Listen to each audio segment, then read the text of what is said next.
Hey, this is really working. Actually, you know what, can we start over? I got a few different thoughts. Go ahead and kill that, I want to start. Hi, my name's Alexis Good. Here on the Cape, there are many family-owned businesses that have been around for years. One of those companies is Cape Cod Brass. My dad, Alan Good, starting his career in commercial business and hardware, proceeded to start his own business and hardware with his family. We discussed the challenges he faced throughout this journey and some of the main events that led up to this. Hi, I'm Alexis Good at Monomoy Regional High School from Digital Media 2. And today I'm here with my dad, Alan Good. And can you tell me a little bit what your childhood was like? Sure. I was the youngest son of 3 boys.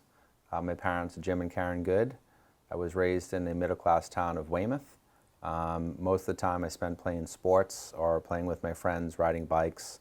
Typical childhood. Great. So what did you do in your free time? I played a lot of sports. I played football, I played baseball, I played basketball. My family would do a lot of games on Saturday nights, things like that, when my parents weren't working. And we'd go visit our relatives, things like that. We had a large nuclear family. My father came from a family of 12, and my mother came from a family of 3. So there was always a lot of relatives and cousins around to play with. Yeah, and have you always wanted to be in business? I have always wanted to be in business. At the time, mostly for a monetary purpose, to have money. But I always wanted to eventually run my own business and enjoy the benefits of that. And I went off to college to study business. And while I was in college, I also worked in the wholesale door hardware industry, which led to a job after college in the same industry. Yeah, and how did Cape Cod Brass come into existence? So I was about 27 years old, and my mother, Karen Good, wanted to start a business for her 3 sons. At the time, she was involved in insurance, and we were involved in the architectural door hardware industry. We happened to be working for one of the largest wholesalers in the country. This is about 2000, and at first we were thinking about putting Karen into a storefront and teaching her about door hardware, and people can come in and ask her questions and buy product. But at the time I was at the wholesaler, I was receiving a lot of phone calls about people saying, hey, I put up a page on the internet and I'm starting to get some phone calls. So I took a bunch of this information back and spoke with my mother and said, I think it would be better if we launched a website instead of having a storefront. So we went and found a person to design a website for us, and we launched Cape Cod Brass in the early 2000s, and our first sale was Memorial Day weekend of 2000. So once we got up and running, the way it would work is we advertised early on goto.com, which eventually became google.com, and a lot of other websites, and listed our websites everywhere. We grew from one website up to what we have now is 33 websites. But in the early days, Nana would field the phone calls from the customers calling in off the website. If she had questions, she'd conference call me at the wholesaler. I'd walk her and the customer through the questions. I would then get off the phone. Nana would run the sale through the credit card machine and then fax me the order. Eventually it turned into emailing the order, but at that point in time it was still faxes. So then for the first 8 months, that's kind of how it worked. And then we finally decided that it was doing enough business that I could leave my job after 13 years and come down and join Nana full time. And that was about February of 2001. And then about on 9/11, actually, my brother Robert came down and joined us. And then 2 years later, my brother Chris came down and joined us. So. Nice. And what challenges did you face along the way? We faced a lot of challenges along the way. When we first got up and running, obviously 9/11 happened, and we did a lot of business around the country, New York being one of those large areas.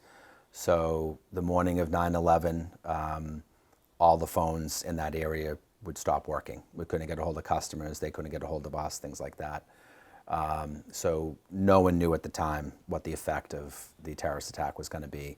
But what did happen is for about a week to a week and a half, there was no orders coming in from that area of the country.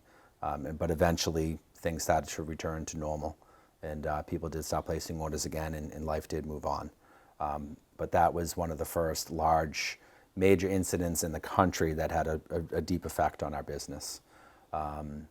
We did recover quickly from that, and business actually did well after that.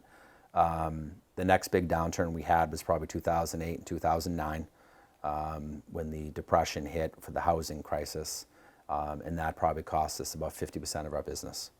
And it took many, many years through 2014, 15 to actually recover from that and get back up to where we were. So those are two major incidents that happened. Other things I think when you're running your business that you need to be wary of is technology, and what technology is going to be best for your business, how much you should pay for this, how should you implement that. So it's always an ongoing struggle and concern.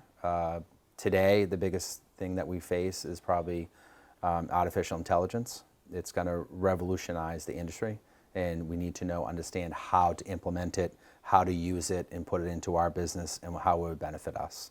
Those are some of the major challenges that we experience as a company, and what we will go through in the future.